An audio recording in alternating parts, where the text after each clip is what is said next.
Michigan against Michigan State this weekend. John O'Korn's going to be the quarterback for quite some time, and that this is the meat of the schedule right here.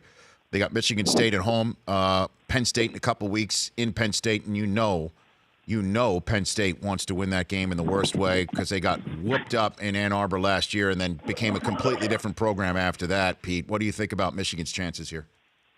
Are you asking for you, Rich, or for your audience? Pete, I am asking for the audience. I always ask for the audience, even though, what is the name of the show here, Mike Del Tufo? What is the name of the show again? Just drop it one more time for Pete. This is the Rich Eisen Show. What do you think, Pete? Got it. Well, Rich and your audience, Michigan's a little bit of an enigma. You know, I look, there's a reason why John O'Korn hasn't been the starter at Michigan. You know, I remember him from his rise at Houston. I believe he was the league player of the year, his freshman of the year, his first year there. And he's been around long enough where I don't even remember if that league was the Big East or the American Athletic Conference because the world's changed a lot. And John O'Korn's 5 years with us in the college football world, I'm pretty sure it was the AAC now that I think about it. But he's obviously a talented guy.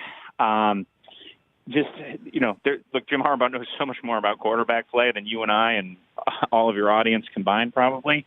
So you've got to think it's not like they just discovered this guy in, the back of chemistry class. So I'll be curious with this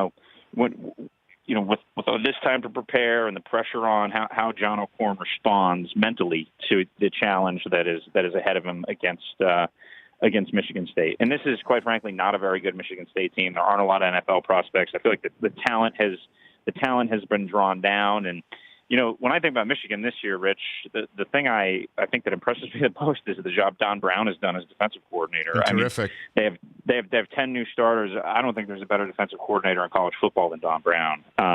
Just you think about what they've done in a short period of time to be just as dominant, essentially, as they had been in past editions. It is remarkable. I wish I knew enough about football to explain why Don Brown is as good at his job as he is in terms of nuances and X and O's, but I don't. I just know that you keep looking up at the top 10 every year, and you see Boston College, Michigan, wherever he happens to be, right in that neighborhood. He's a ninja.